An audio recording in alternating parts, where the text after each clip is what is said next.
Herzlich willkommen zu einem neuen Video. Heute will ich mal ausnahmsweise mit euch nicht über Ausrüstung sprechen, sondern über die Wanderwege und Trails an sich, wo wir eben das Trekking ausüben können. Und wie viele wissen, kommt das Ultraleicht-Trekking ja aus Amerika und dort haben wir eben die großen Trails, die viele schon kennen, wie den PCT und den Appalachian Trail, die ja über mehrere Monate begangen werden und wo es da ja richtig eine Community zugibt. Und sowas haben wir halt in dem Sinne nicht so extrem in Europa, jedenfalls jetzt noch nicht, aber der Trend geht langsam dahin. Und in diesem Video will ich mal, wie gesagt, mit euch darüber sprechen, wo man denn auch in Deutschland solche Longtrail-Erfahrungen wirklich bekommen kann, wo man vielleicht auch im nahen Ausland am besten wandern gehen kann, am besten tracken gehen kann. Und ja, euch da ein paar konkrete Empfehlungen geben. Wir haben das große Glück, dass Deutschland auf der einen Seite natürlich eine riesige Wandernation ist. Nirgendwo wird so viel gewandert wie in Deutschland. Jedoch haben wir gleichzeitig den Nachteil, dass eben gerade das Übernachten draußen und das Wildcamping hier natürlich verboten ist. Abseits natürlich von Wohnmobilen oder Vans, da ist zum Glück die eine Nacht quasi zur Erholung gestattet. Und damit kann man teils auch mal so eine Nacht überbrücken, zumindest als Anreisetag irgendwie vor einer Trekking-Tour. Aber generell müssen wir natürlich immer ein bisschen gucken, wo man dann übernachtet. Und in Deutschland ja, wird sehr viel auch über Wanderwege gesprochen und diese ausgezeichnet, denn wir haben die 13 Top Trails of Germany hier auch. Und da sind immer so die 13 besten Wanderwege drin, die auch verschiedene Kriterien erfüllen müssen, ja, die da um da drin zu bleiben. Und die eignen sich bis auf vielleicht wenige Ausnahmen wirklich sehr, sehr gut, um da mal länger drauf zu laufen und da das Trekking auszuüben. Ja, bei den Top Trails gibt es längere und kürzere Wege. Ich möchte gar nicht jetzt alle im Detail durchgehen. Die sind auf jeden Fall alle es wert, sich mal näher anzuschauen. Aber ich würde sagen, der so am häufigsten fast gelaufen wird, ist der Westweg im Schwarzwald. Und das ist auf jeden Fall ein sehr, sehr schöner und guter Einstieg. Da ist man bei 285 Kilometer, die von Norden nach Süden normal komplett durch den Schwarzwald führen. Und da kann man dann schon mal eine gute Urlaubsreise hinmachen. Ich würde sagen, so etwa 10 Tage sollte man da einplanen auf jeden Fall. Der längste von der ganzen Liste ist der Goldsteig, der ist in Bayern und da so im Osten zur tschechischen Grenze. Der geht über 600 Kilometer, ich glaube 660 sogar. Und da kann man sich dann schon ein paar Wochen auf jeden Fall in Deutschland auch aufhalten und ja, da wirklich auch über längere Zeit mal das Gefühl zu bekommen, wie das ist, auf so einem großen Trail zu sein. Und ein anderes Beispiel noch, der auch ein bisschen raussticht aus der Liste, ist der Eifelsteig, auch mit knapp über 300 Kilometer, ich meine 313. Und die Besonderheit ist da, dass wir natürlich in der riesigen Eifel dort sind, in dem Naturschutzgebiet auch oft. Und wir da vor allem diese große Infrastruktur von den Trekkingplätzen haben, also eben diesen Holzplatten, die da im Wald liegen. Jetzt gerade vor einigen Monaten, also diese Saison, wurden auch noch viele neue aufgemacht. Ich glaube, es gibt fast 20 Stück mittlerweile, die quer durch den Nationalpark dort verteilt sind. Und viele davon kann man auch mit dem Eifelsteig kombinieren. Man muss die natürlich online vorher buchen und da auch ein bisschen schon vorausplanen, denn die sind meistens sofort ausgebucht. Aber da hat man natürlich ja schon mal sichere Plätze und kann sich so ein bisschen bei seiner Tour auch an diesen Standorten orientieren. Zu den 3 kürzesten Wegen auf der Liste, die man auch mal so an 2 Wochenenden oder an 5 Tagen mal gut machen kann, zählt der Rothaarsteig im Sauerland. Der ist da ganz im Osten und geht auch von Norden nach Süden, meine ich normal. Ein sehr schöner Weg und mit 154 Kilometer waren das ja auch nicht zu weit. Ein anderes Beispiel im Teutoburger Wald sind die Hermannshöhen. Der Trail auf der Liste der Top Trails of Germany geht 226 Kilometer. Man hat aber auch die Möglichkeit, nur den Hermannsweg an sich zu gehen. Der ist dann nochmal 70 Kilometer kürzer, um die 150. Da war ich auch Anfang des Jahres im Winter, wirklich sehr empfehlenswert. Ich habe auch vor, den Trail nochmal an 2 Wochenenden zu machen, obwohl er natürlich ein bisschen weiter jetzt von mir, ich komme aus Essen, weg ist. Aber ist alles möglich, gerade bei so kurzen Trails kann man das gut machen. Und als letztes Beispiel würde ich noch den Harzer Hexenstieg nehmen, also ausnahmsweise mal Stieg und nicht Steig, da vertun sich viele immer. Der hat auch 154 Kilometer und wie gesagt, eignet sich auch mal, um eine kürzere Reise vielleicht zu machen über ein langes Wochenende oder sowas. Es gibt neben den Top Trails of Germany auch noch zahlreiche andere Qualitätswanderwege. Und wie gesagt, haben wir in Deutschland eben diese Kultur, dass hier Wanderwege wirklich geprüft werden und ausgezeichnet werden, unter anderem mit Qualitätssiegeln wie dem Wandersiegel. oder Premium-Wanderweg. Und da gibt es noch zahlreiche Beispiele für gute Wege, wie zum Beispiel den Rheinsteig, der auch lange Zeit zu den Top-Trails gehört hat. Der ist jetzt nicht mehr drin wegen irgendwelcher Regulation, weil er, glaube ich, zu viel Asphaltanteil teilweise hatte. Und wie ihr vielleicht wisst, laufe ich den dieses Jahr, oder das war mein Projekt dieses Jahr, und bin den schon mit Philipp die Hälfte gelaufen, also 160 Kilometer, der ist insgesamt 320 Kilometer weit, und möchte den auch dieses Jahr noch zu Ende bringen. Und da fehlen uns quasi jetzt noch 2 Wochenenden, wir haben das in 4 geplant, mit jeweils so 70 bis 90 Kilometern. Und gerade der Rheinsteig, da ist man wirklich sehr, sehr flexibel, weil man den Rhein natürlich langläuft und da eben eine Bahngleise lang fährt. Also man kann jederzeit gut wegkommen und hinkommen, und das eignet sich schon für ein längerfristiges Projekt. Beim Rheinsteig ist es allerdings so, dass der wirklich zu den schwersten Trails in Deutschland gehört, mit seinen 11.400 Höhenmeter. Und ja, könnt euch gerne mal die Videos angucken, da mussten wir schon ordentlich leiden, teilweise mit Etappen von 38 Kilometer und 2.000, 3.000 Höhenmeter, ich weiß nicht mehr genau, es war auf jeden Fall teilweise echt hart, aber ein sehr, sehr schöner Weg, vor allem weil man da gerade ja, im Siebengebirge anfängt, am Rhein immer ist, also lohnt sich auf jeden Fall anzuschauen. Nicht weit davon entfernt gibt es den Moselsteig, der dann natürlich vom Rhein abzweigt und ja, Richtung Westen dann geht. Der ist ein bisschen länger, sogar 365 Kilometer, auch nicht ohne von der Schwierigkeit, und auch wunderschön durch die ganzen Weintäler da zu laufen. Das ist persönlich auch mein Projekt für nächstes Jahr, dass ich den nicht an einem Stück laufe, aber eben, da er auch so gut angebunden ist, an 4 Wochenenden machen möchte, die dann quer über das Jahr wahrscheinlich verteilt sind. Letzte Empfehlung ist noch das Sauerland generell als Region. Gerade wenn ihr so ja, aus Mittel-Westdeutschland kommt, ist man sowieso viel im Sauerland unterwegs immer. Da gibt es jetzt keinen größeren Weg, außer den Rothaarsteig, der jetzt besonders bekannt ist, aber dort sind noch 2 Wege, die auf jeden Fall auch ein Qualitätssiegel haben, nämlich der Sauerland-Höhenflug und die mystische Waldroute, oder Sauerland-Waldweg heißt der, glaube ich.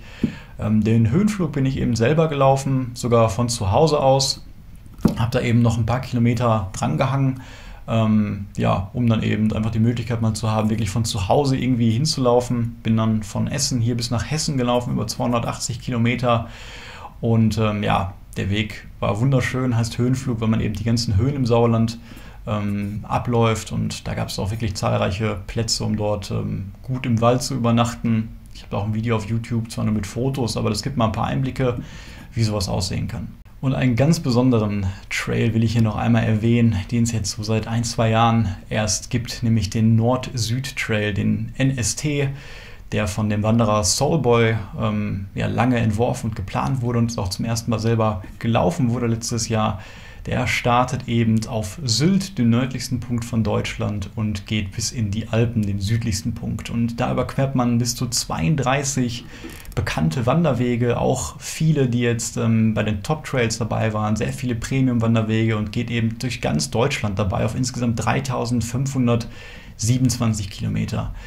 Und der Trail lässt sich dann schon mit so einem amerikanischen Triple Crown Trail vergleichen, weil man da wirklich einen Thru-Hike machen kann, also über mehrere Monate unterwegs ist. Gerade wenn man das an einem Stück macht, ist das echt eine ganz besondere Erfahrung. Man sieht Deutschland mal komplett in eins durch, jede Region, und ich glaube auch, dass der Weg in den nächsten Jahren bekannter werden wird. Da wird eine kleine Kultur vielleicht auch raus entstehen. Das war auf jeden Fall das Ziel, was Soulboy da auch bei hatte.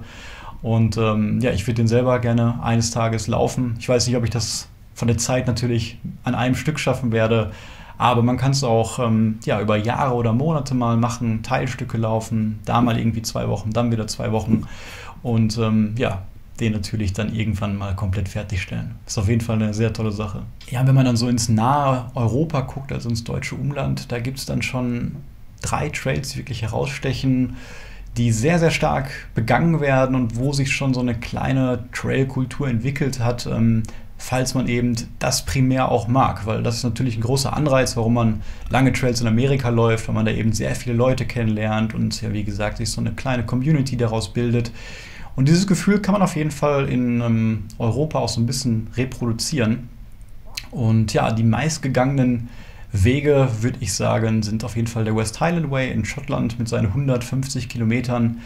Da wird fast das ganze Jahr gewandert, und ich bin den auch selber schon gegangen, habe da zwar noch kein Video von gemacht, aber Da ist wirklich unglaublich viel los, unglaublich tolle Leute aus der ganzen Welt. Man hat die Möglichkeit, dort legal fast überall wild zu campen. Man kann einfach laufen, bis man nicht mehr kann und dann am Wegesrand campen. Dort gibt es zahlreiche Läden und Pubs direkt am Trail und das war eine unglaubliche Erfahrung. Ich würde ihn nochmal gerne laufen, werde ich wahrscheinlich auch irgendwann machen. Der ist nur 150 Kilometer lang, ich habe den in 5 Tagen gewandert und der könnte von mir aus auch gerne länger gehen. Das ist eine klare Empfehlung, wenn ihr mal wirklich schauen wollt, ob dieses ganze Tracking mit sehr vielen Leuten und auf bekannten Trails was für euch ist, dann könnt ihr das mal da eine Woche ungefähr gut testen. Der nächste Trail wäre der Kungsleden, den ich jetzt vor kurzem auch dieses Jahr gelaufen bin. Da habe ich auch ein längeres Video gemacht, 90 Minuten, wie ich den gesamten Trail laufe, den wir da gegangen sind. Denn der Kungsleden, vor allem die Nordseite, besteht aus 450 Kilometern. Und wir sind die ersten 300 davon gegangen, also den Hauptteil, den noch die meisten Leute laufen. Und da ist es eben genauso, dass man dort sehr, sehr viele Leute hat aus ganz Europa, die den Trail laufen, man sehr schnell ins Gespräch kommt und dadurch auch ein sehr cooles Gefühl oftmals entsteht, da man eben so ein Gemeinschaftsgefühl entwickelt und auch abends im Lager dann mit vielen Leuten in Kontakt kommt und es dadurch auf jeden Fall noch ein bisschen neben der Natur natürlich spannender wird. Ja, und auch nicht vergessen darf man natürlich den Jakobsweg. An den denken jetzt viele nicht, wenn wir über die Art von Trekking oder Trail sprechen. Aber der Jakobsweg, vor allem der in Frankreich, mit seinen 800 Kilometern wird wirklich mit Abstand am meisten begangen von allen Wegen in Europa. Und wir haben da Publikum aus der ganzen Welt, auch viele Amerikaner. Und da ist es natürlich so, dass man nicht hauptsächlich im Zelt schläft. Man kann das machen, ist aber offiziell verboten und auch an nur sehr, sehr wenigen Stellen möglich. Und man schläft da hauptsächlich eben in diesen kleinen, ich nenne es mal Hostels, mit anderen Leuten auf dem Zimmer. Das ist nicht für jeden was, aber kann auch eine besondere Erfahrung natürlich sein. Beim Jakobsweg würde ich natürlich empfehlen, den in einem durchzulaufen. Dann kann das schon eine besondere Reise werden. Möchte ich auch irgendwann mal machen. Als Alternative gibt es noch den Jakobsweg, der im Norden ist. Nämlich der Camino del Norte mit 850 Kilometer sogar. Der ist landschaftlich ein bisschen schöner, gerade weil der Hauptcamino ein bisschen auch über Asphalt natürlich geht. Und der an der Küste oben, der hat ein bisschen mehr Natur. Auch nur, ich glaube, 6% aller Wanderer, die den Jakobsweg laufen, nehmen den Nordweg. Also falls man nicht diese Massen mag, sondern nur ein paar Leute, kann man den im Norden auf jeden Fall besser laufen. Und ich glaube, man hat da auch ein bisschen mehr die Möglichkeit, wenn man das denn unbedingt möchte, dort auch mal mit einem Zelt einen Schlafplatz zu finden. Ja, und wie sieht das insgesamt mit der Zeitplanung aus, wenn ich mir vornehme, so einen Trail zu laufen? Natürlich ist es immer günstiger für mich, wenn ich Trails nehme, die auch in meiner Nähe sind. Und wie gesagt, ist da Deutschland wirklich ein super Land für, weil wir so schöne Wege eben haben. Und wenn der Weg jetzt ungefähr höchstens 1-2 Stunden weg ist, dann kann ich wirklich das Modell fahren und den an einem oder mehreren Wochenenden laufen. Natürlich reicht es auch, nur eine Nacht irgendwie zu übernachten an einem kurzen Weg oder eben, ich sag mal, einen Weg, der bis 80 Kilometer geht, den kann man auch an einem Wochenende laufen. Eine coole Touridee, die ich auch mal hatte für alle Leute, die jetzt nicht so weit zum Sauerland fahren müssen, ist es vom Sauerland, von Arnsberg eben zum Möhnesee und zum Sorpesee zu laufen. Also die ganze Runde von einem See zum anderen See und wieder zurück nach Arnsberg macht echt Spaß. Man kann an jedem See dann einmal schlafen, auch auf Campingplätzen und ab Arnsberg dann wieder mit dem Auto, mit der Bahn zurückfahren. Aber auch bei längeren Trails, wie gesagt, bietet es sich an, die am Wochenende zu laufen. Ich fahre dann eben freitags mit dem Auto oder mit der Bahn hin, laufe dann am Freitag nicht mehr so viel. Ich war wahrscheinlich vorher arbeiten und bin dann ein bisschen später da. Ich denke mal so um die 20 Kilometer kann man das schon machen. Und hat dann den ganzen Samstag und Sonntag, um eben nochmal so um die 30 Kilometer zu machen. Und da kann man auch die größeren Trails, wie ich zum Beispiel den Rheinsteig, in 4 Wochenenden eben schaffen. Und wenn ich mir einen längeren Trail vornehme, dann ist natürlich immer gut, wenn ich da vielleicht nicht so viele Urlaubstage für verwenden muss. Und wenn man mal so darüber nachdenkt, wenn ich mir 5 Urlaubstage nehme, dann kann ich insgesamt 9 Trailtage laufen. Also wenn ich wirklich ab dem ersten Freitag hinfahre und dann schon loslaufe, bis dann die ganze Woche, die kommt, den Sonntag, dann sind das 9 Tage. Und nehmen wir an, ich laufe ungefähr 30 Kilometer am Tag und den ersten 20, also 8 mal 30 und dann eben einmal 20, bin ich bei 260 Kilometer.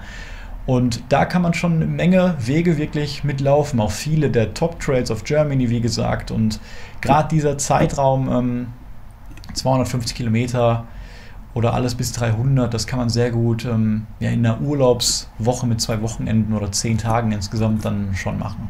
Dann ist noch die Frage, wie ich dann wirklich meine Tour für mich konkret plane. Auch wenn ich einen dieser Wege dann nehme und mich für einen entschieden habe, habe ich natürlich das Problem als Tracker, dass diese Etappenlängen, die da angegeben sind, überhaupt nicht für mich relevant sind. Denn die sind meistens aus Erfahrung immer ein bisschen zu kurz und enden und starten immer in Dörfern, wo es dann halt empfohlen wird, in Gasthöfen oder Hotels zu schlafen. Und ich denke mal, dass wir das jetzt gerade hauptsächlich nicht machen wollen, wenn wir wirklich mit einem Rucksack und einem Zelt unterwegs sind und so das normale Trekking betreiben. Dann wollen wir natürlich irgendwo in der Natur schlafen, in Campingplätzen zur Not oder auch in Schutzhütten. Und deswegen muss man immer schauen, wie man sich da seine eigenen Etappen zusammenbaut. Und dazu habe ich auch ein Video gemacht, Wildcamping, die besten Spots finden, wo ich wirklich zeige, wie ich am PC zum Beispiel mit Google Earth dann den Trail importiere, mir das angucke, ungefähr überlege, wie weit kann ich an dem Tag laufen, dann gucke in einem Radius von plus minus 3 Kilometern, wo sich das Spots anbieten würden, wo Campingplätze sind, wo ich Wasser herbekomme. Und das notiere ich dann eben alles für mich in einem kleinen Dokument einfach, nehme das dann mit, drucke mir gegebenenfalls vielleicht dafür noch sogar eine Wanderkarte aus, wie man die selber erstellt. Da gibt es auch ein Video von mir auf meinem Kanal, so könnt ihr auch mal gerne reinschauen. Und dann ist es meistens auch ein bisschen spannender. Ich laufe auf einem Weg, der schon belaufen ist, der bekannt ist, wo es Wanderführer für gibt, wie diese beiden hier. Aber natürlich habe ich meine eigenen Etappen und muss dann immer ein bisschen selber überlegen, ob das dann alles hinhaut. Das sind übrigens 2 Wanderführer für Routen, die auch sehr empfehlenswert sind. Für die Apenninen, das ist ein Gebiet in Italien, alpenähnliche Berge, nur nicht ganz so hoch. Und hier habe ich noch was, das ist eine Route, die Hot Route nach Zermatt, also auch durch die Alpen durch. Da gibt es eine Wanderroute, eine Hochroute für. Die Wanderroute eignet sich dann sehr gut fürs Trekking. Und das ist natürlich auch eine gute Gelegenheit, um mal mehr über den Trail zu erfahren. Wenn ich mich zum Beispiel entschließe, den Westweg zu laufen, hole ich mir dafür vielleicht einen kleinen Wanderführer, am besten von jemandem, der jetzt irgendwie nicht vom Touristenverband ist, sondern den selbst gelaufen ist und Erfahrungsberichte zu hat. Und daraus habe ich dann natürlich noch mehr Informationen, wo gegebenenfalls Schlafplätze oder andere Einkehrmöglichkeiten sind, wo ich Wasser finde. Und daraus kann ich dann eben meine eigenen Etappen auch für bekannte Wege selbst planen.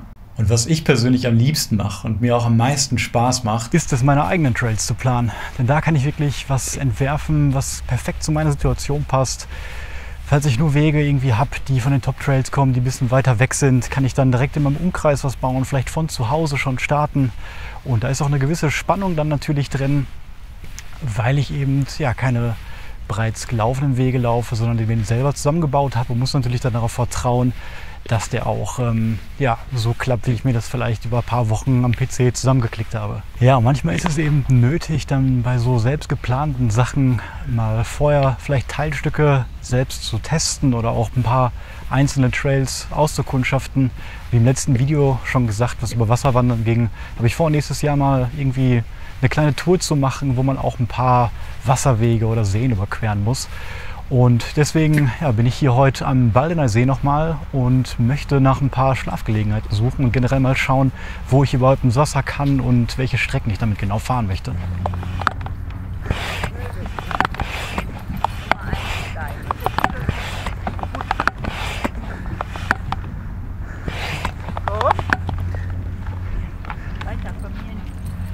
Ja, so selbst geplante Touren verlaufen eigentlich immer anders, als man sich das eigentlich so denkt. Und wenn man das dann mal so eine Realität läuft, dann passieren ganz viele Sachen, an die man eben vorher nicht gedacht hat. Fehlende Wasserquellen und so weiter. Und gerade in meinem Trip auf dem Sauerland, da sind mir so viele Dinge passiert. Ich habe so viele neue Orte kennengelernt und Sachen gefunden, dass das dann ein riesiger Vorteil ist, wenn man dann halt was Ungewisses selber macht. Und dann ist es auch erstmal so ein richtiges Abenteuer.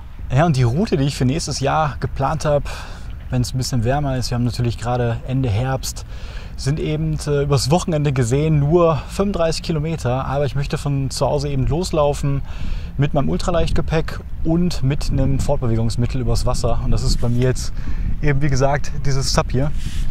Und ja, wenn man so lange was vorbereitet und meine Route, ich würde sagen, die habe ich mir schon so am PC soweit vorbereitet, gibt es immer so ein paar Sachen, die man noch nie gesehen hat und wo man vielleicht in echt mal überprüfen muss, ob das alles so hinhaut, wie man sich das vorstellt.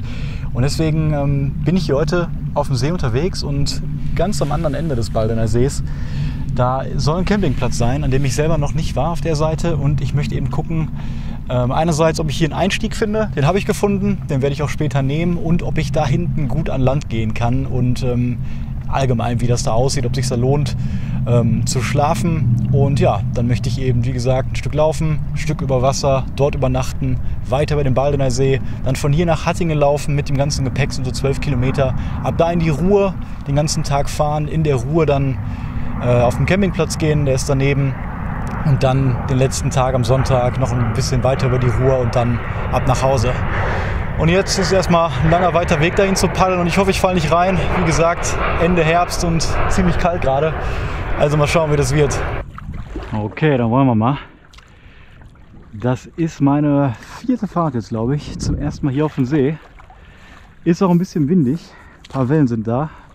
Jetzt geht's allerdings. Und ja, da hinten irgendwo muss ich jetzt hin. In die Richtung. Hinter diesen Booten da noch. Und ja, gucken wir einfach mal, wie das wird. Wetter passt gerade, war eigentlich keine Sonne angesagt, aber wie man sieht, kam die da hinten ein bisschen raus. Und ja, ich habe keine Ahnung, wie lange das dauern wird. Der Wind ist auf jeden Fall auf meiner Seite. Gucken wir einfach mal. Ich hoffe, ich bin da, bevor es dunkel wird. Jedenfalls wieder zurück.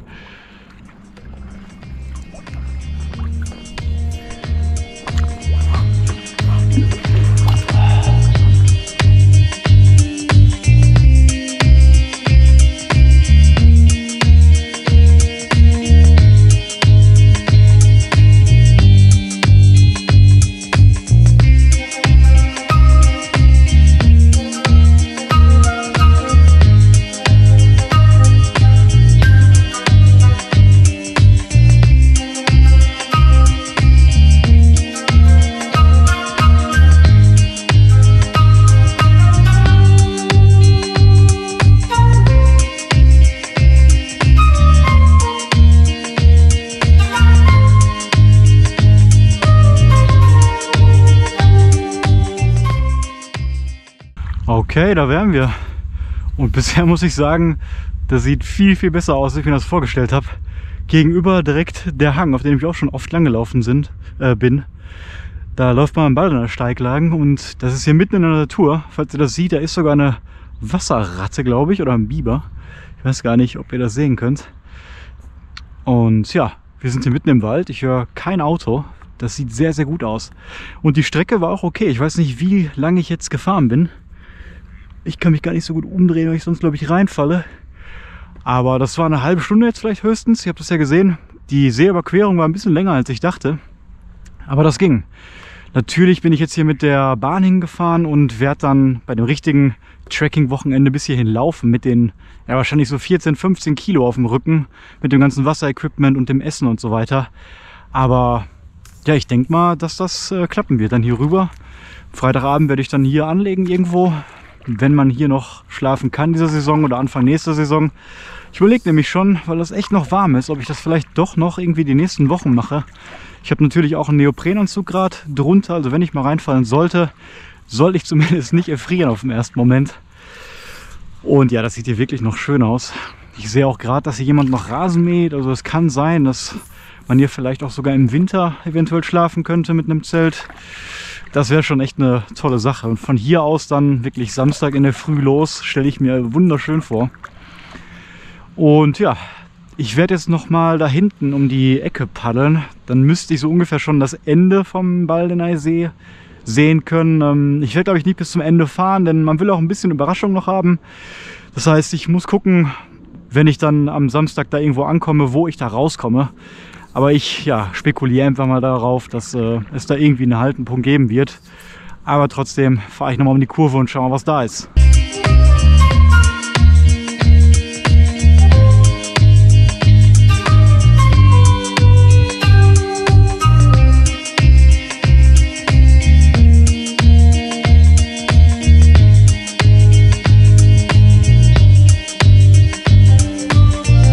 Ja, ich habe es um die Kurve jetzt geschafft und ich weiß nicht, ob ihr das sehen könnt, aber da hinten sind so ein paar Bäume direkt über dem See und da kann man drunter fahren. Das werde ich jetzt nochmal machen. Deswegen werde ich mich an dieser Stelle von euch verabschieden. Ich hoffe, das Video hat euch gefallen und ihr konntet ein bisschen was über die Trails so in Deutschland lernen und so ein paar Ideen vielleicht auch wieder für eure Touren sammeln. Jetzt seht ihr vielleicht, warum ich das hier so gerne mache. Also einfach mal spontan ein paar Wege selbst auskundschaften. Dieses Erkunden macht mir einfach unglaublich viel Spaß, weil ich da immer an Plätze komme und Orte sehe, ja, die auch nicht so im Wanderführer vielleicht stehen. Und ja, ich habe auch, wie gesagt, Spaß daran, dann selber diese Wege mit dem GPS-Trail zu versehen und dann hochzuladen, zum Beispiel auf Outdoor Active. Alle Links und alle Trails, die ich hier so beschrieben habe in dem Video, werde ich euch unten nochmal verlinken. Könnt ihr euch in Ruhe nochmal anschauen. Und jetzt zum Abschluss mache ich die Kamera mal vorne fest und paddel mal den Sonnenuntergang entgegen. Wenn ihr Lust habt, könnt ihr noch ein bisschen schauen. Ansonsten vielen Dank fürs Zuschauen und bis zum nächsten Mal.